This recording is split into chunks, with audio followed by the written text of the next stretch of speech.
क्रिया योग का वर्णन। जय श्री कृष्ण।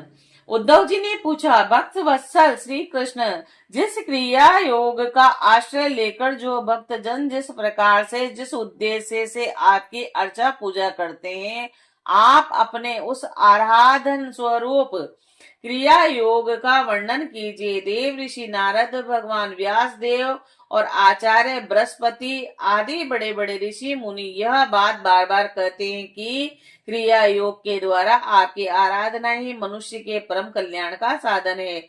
और यह क्रिया योग पहले पहल आपके मुखार विंद से ही निकला था और आप से ही ग्रहण करके इसे ब्रह्मा जी ने अपने पुत्र भृगु आदि महर्षियों को और भगवान शंकर ने अपनी अर्धांगिनी भगवती माँ पार्वती जी को उपदेश किया था। और मर्यादा रक्षक प्रभु यह क्रिया योग ब्रह्मांड, क्षत्रिय आदि वर्णों और ब्रह्मचारी ग्रस्त आदि आश्रमों के लिए भी परम कल्याणकारी है। और मैं तो ऐसा समझता हूँ कि स्त्री, शूद्र आदि के लिए भी यही सबसे श्रेष्ठ साधना पद्धति है। कमल नयन श्याम सुंदर, आप शंकर आदि जगदीश्वरों के भी ईश्वर हैं और मैं आपके चरणों का प्रेमी भक्त हूँ। आप कृपा करके मुझे यह कर्म बंधन से मुक्त करने वाली विधि बतलाइए। तब भगवान श्री कृष्ण ने कहा, उद्धव जी, कर्म कांड का इतना विस्तार है कि उसकी कोई सीमा ही नहीं है और इसीलिए मैं उसे थोड़े में ही पूर्वापर क्रम से विधि पूर्वक वर्णन करता हूँ। मेरी पूजा की 3 विधियां हैं, वैदिक, तांत्रिक और मिश्रित। इन तीनों में से मेरे भक्त को जो भी अपने अनुकूल जान पड़े उसी विधि से मेरी आराधना करनी चाहिए। पहले अपने अधिकारानुसार शास्त्रोक्त विधि से समय पर यज्ञ, पवित्र और संस्कार के द्वारा संस्कृत होकर द्विजत्व प्राप्त करें और फिर श्रद्धा और भक्ति के साथ वह किस प्रकार मेरी पूजा करें, इसकी विधि तुम मुझसे सुनो। भक्ति पूर्वक निष्कपट भाव से अपने पिता एवं गुरु रूप मुझ परमात्मा की पूजा की सामग्रियों के द्वारा मूर्ति में, वेदी में, अग्नि में, सूर्य में, जल में, हृदय में अथवा ब्राह्मण में, चाहे किसी में भी आराधना करें। उपासक को चाहिए कि प्रातः काल दंतुन करके पहले शरीर शुद्धि के लिए स्नान करें और फिर वैदिक और तांत्रिक दोनों प्रकार के मंत्रों से मिट्टी और भस्म आदि का लेप करके पुनः स्नान करें और इसके पश्चात वेदोक्त संध्या, वंदन आदि नित्य क्रम करने चाहिए और उसके बाद मेरी आराधना का ही दृढ़ संकल्प करके वैदिक और तांत्रिक विधियों से कर्म बंधनों से छुड़ाने वाली मेरी पूजा करें। और मेरी मूर्ति 8 प्रकार की होती है, पत्थर की, लकड़ी की, धातु की और मिट्टी की, चंदन की और आधी की, त्रिमयी, बालुकामयी और मनोमयी और मणिमयी। चल और अचल भेदों से 2 प्रकार की प्रतिमा ही मुझ भगवान का मंदिर है। उद्धव जी, अचल प्रतिमा में पूजन में प्रतिदिन आह्वान और विसर्जन नहीं करना चाहिए और चल प्रतिमा के संबंध में विकल्प है कि चाहे करें या चाहे न करें, परंतु बालुकामय प्रतिमा में तो आह्वान और विसर्जन प्रतिदिन करना चाहिए। मिट्टी और चंदन की तथा चित्रमयी प्रतिमाओं को स्नान न करावें, केवल मार्जन कर दें, परंतु और सबको स्नान कराना चाहिए। और प्रसिद्ध प्रसिद्ध पदार्थों से प्रतिमा आदि में मेरी पूजा की जाती है, परंतु जो निष्काम भक्त हैं वह अनायासी प्राप्त पदार्थों से मेरा भावना मात्र से ही हृदय में मेरी पूजा कर लें। और उद्धव जी, स्नान, वस्त्र, आभूषण आदि तो पाषाण अथवा धातु की प्रतिमा में ही पूजन में उपयोगी है और बालुकामयी मूर्ति अथवा मिट्टी की वेदी में पूजा करनी हो तो उसमें मंत्रों के द्वारा अंग और उसके प्रधान देवताओं की यथा स्थान पूजा करनी चाहिए तथा अग्नि में पूजा करनी हो तो द्रुत मिश्रित हवन सामग्रियों से आहुति देनी चाहिए। और सूर्य को प्रतीक मानकर की जाने वाली उपासना में मुख्यतः अर्घ्यदान एवं उपस्थान ही प्रिय है। और जल में तर्पण आदि से मेरी उपासना करनी चाहिए। जब मुझे कोई भक्त हार्दिक श्रद्धा से जल भी चढ़ाता है तब मैं उसे बड़े प्रेम से स्वीकार करता हूँ। यदि कोई अभक्त मुझे बहुत सी सामग्री निवेदन करे तो भी मैं उनसे संतुष्ट नहीं होता। जब मैं भक्ति श्रद्धा पूर्वक समर्पित जल से ही प्रसन्न हो जाता हूँ तब गंध पुष्प धूप दीप नवेद आदि वस्तुओं के समर्पण से तो कहना ही क्या। उपासक पहले पूजा की सामग्री इकट्ठी कर लें, फिर इस प्रकार कुछ बिछाएं कि उसके अगले भाग पूर्व की ओर रहे। तदंतर पूर्व या उत्तर की ओर मुंह करके पवित्रता से उन कुशों के आसन पर बैठ जाएं, और यदि प्रतिमा अचल हो तो उसके सामने ही बैठना चाहिए और इसके बाद पूजा कार्य प्रारंभ करें। पहले विधि पूर्वक अंग न्यास और करन्यास कर ले और इसके बाद मूर्ति में मंत्र न्यास करें और फिर हाथ से प्रतिमा से पूर्व समर्पित सामग्री हटाकर उसे पोंछ दे और इसके बाद जल से भरे हुए कलश और प्रोक्षण पात्र आदि की पूजा गंध पुष्प आदि से करें और प्रोक्षण पात्र से जल से पूजा सामग्री और अपने शरीर का प्रोक्षण कर लें।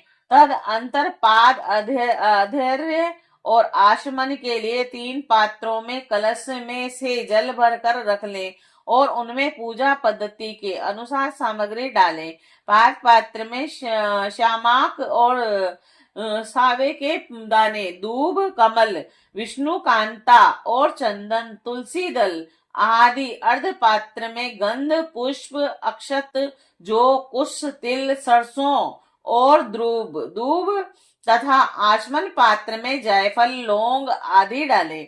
और इसके बाद पूजा करने वाले को चाहिए कि तीनों पात्रों को क्रमशः हृदय मंत्र, शिरो मंत्र, शिखा मंत्र अभिमंत्रित करके अंत में गायत्री मंत्र से तीनों को अभिमंत्रित करें और इसके बाद प्राणायाम के द्वारा प्राण वायु और भावनाओं द्वारा शरीरस्थ अग्नि के शुद्ध हो जाने पर हृदय कमल में परम सूक्ष्म और श्रेष्ठ दीप शिखा के समान मेरी जीव कला का ध्यान करें और बड़े बड़े सिद्ध ऋषि मुनि ओमकार के उकार मकार बिंदु और नाद इन 5 कलाओं के अंत में उसी जीव कला का ध्यान करते हैं।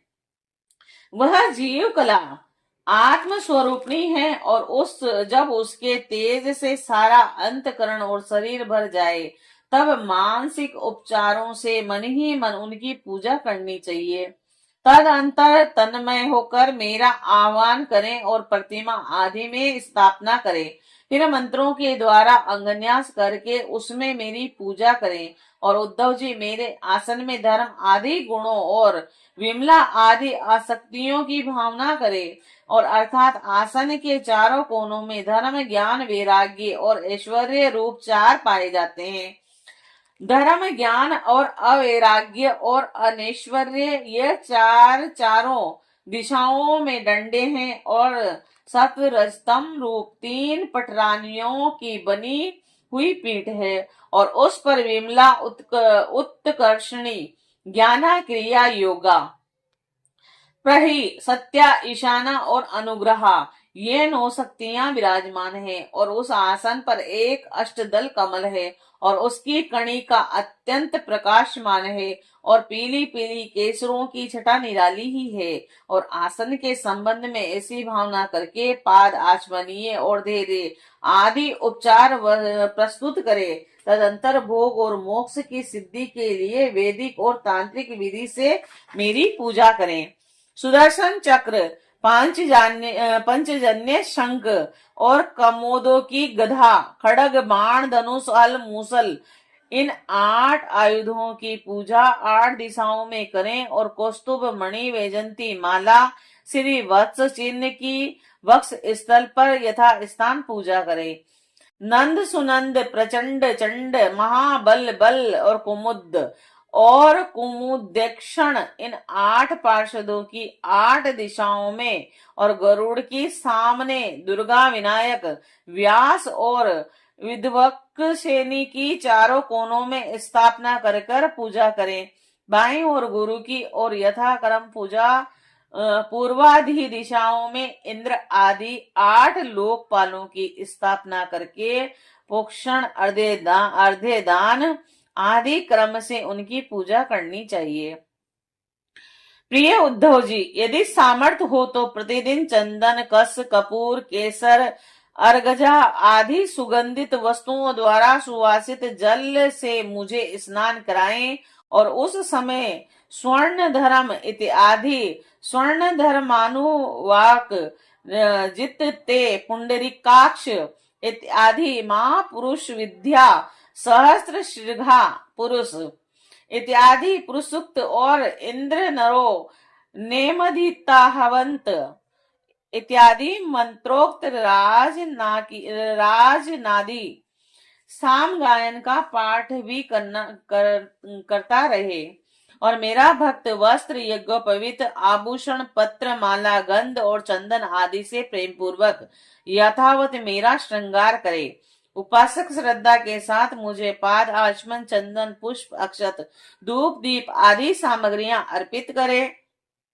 यदि हो सके तो गुड़ खीर और घृत पुड़ी पुए लड्डू हलवा दही दाल आदि विविध व्यंजनों का नैवेद्य लगावें और भगवान के विग्रह को दंतुन कराएं, उपटन लगाएं, पंचामृत आदि से स्नान कराएं, सुगंधित पदार्थों का लेप करें और दर्पण दिखावें, भोग लगावें और शक्ति हो तो प्रतिदिन अथवा पर्वों के अवसर पर नाच गाने आदि का भी प्रबंध करें। और उद्धव जी, तदंतर पूजा के बाद शास्त्रोक्त विधि से बने हुए कुंड में अग्नि की स्थापना करें।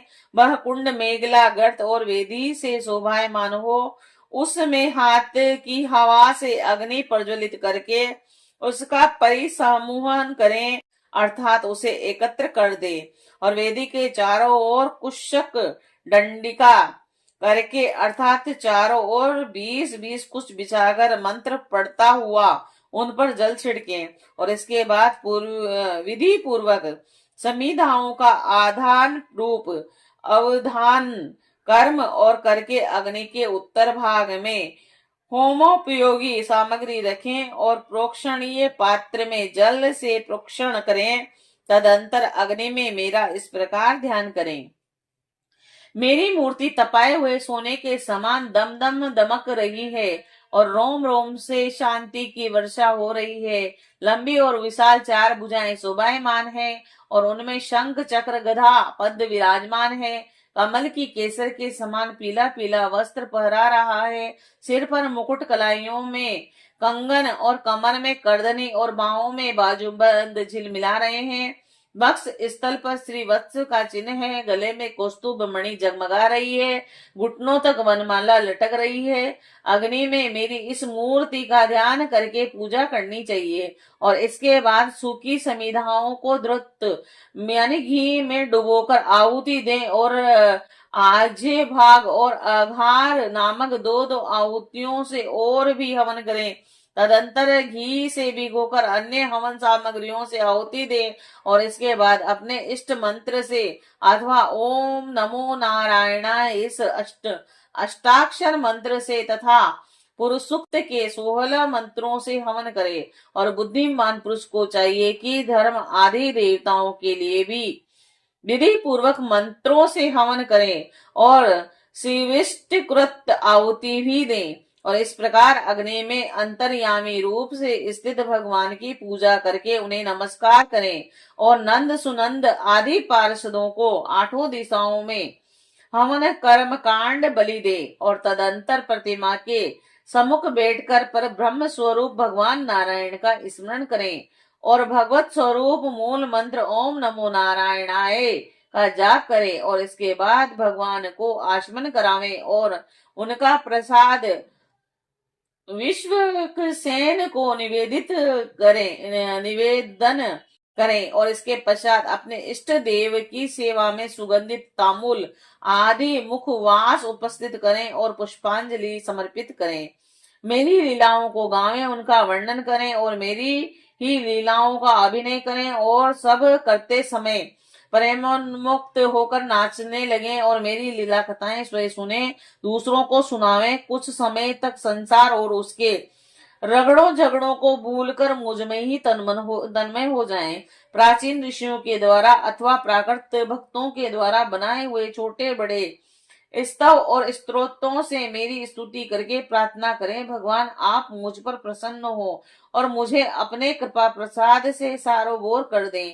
तदंतर दंडवत प्रणाम करें और अपना सिर मेरे चरणों पर रख दे और अपने दोनों हाथों से बाएं से दाहिना और दाएं से बायां चरण पकड़कर कहें, भगवान इस संसार सागर में मैं डूब रहा हूँ और मृत्यु रूप मगर मेरा पीछा कर रहा है। मैं डर कर आपकी शरण में आया हूँ, प्रभु आप मेरी रक्षा करें। और इस प्रकार स्तुति करके मुझे समर्पित की हुई माला आधर के साथ अपने सिर पर रखें और उसे मेरा दिया हुआ प्रसाद समझें। और यदि विसर्जन करना हो तो ऐसी भावना करनी चाहिए कि प्रति माह में एक दिन ज्योति निकलती है और वह मेरी हृदय स्थल ज्योति में लीन हो गई है। बस यही विसर्जन है। और उद्धव जी प्रतिमा आदि में जब जहाँ श्रद्धा हो तब वहां मेरी पूजा करनी चाहिए, क्योंकि मैं सर्व आत्मा हूँ और समस्त प्राणियों में तथा हृदय में भी स्थित हूँ। और उद्धव जी जो मनुष्य इस प्रकार वैदिक तांत्रिक क्रियाओं के द्वारा मेरी पूजा करता है वह इस लोक और परलोक में मुझ में अभिष्ट सिद्धि प्राप्त करता है।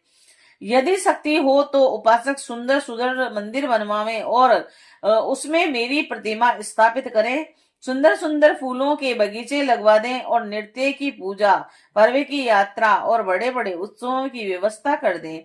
जो मनुष्य पर्वों और उत्सवों और प्रतिदिन की पूजा लगातार चलने के लिए खेत बाजार नगर अथवा गांव मेरे नाम पर समर्पित कर देते हैं, उन्हें मेरे सम्मान ऐश्वर्य की प्राप्ति होती है। मेरी मूर्ति की प्रतिष्ठा करने से पृथ्वी का एक छत्र राज्य, मंदिर निर्माण से त्रिलोकी का राज्य और पूजा आदि की व्यवस्था करने से ब्रह्म लोक और तीनों के द्वारा मेरी समानता प्राप्त होती है। और जो निष्काम भाव से मेरी पूजा करता है उसे मेरा भक्ति योग प्राप्त हो जाता है और उस निरपेक्ष भक्ति योग के द्वारा वह स्वयं मुझे प्राप्त कर लेता है। जो अपनी दी हुई या दूसरों की दी हुई देवता और ब्राह्मण की जीविका हरण कर लेता है वह करोड़ों वर्षों तक विष्ठा का कीड़ा होता है। और जो लोग ऐसे कामों में सहायक प्रेरणा अथवा अनुमोदन करते हैं वे भी मरने के बाद प्राप्त करने वाले के समान ही फल के भागीदार होते हैं। यदि उनका हाथ अधिक रहा तो फल भी उन्हें अधिक ही मिलता है। जय श्री कृष्णा, जय श्री राधे।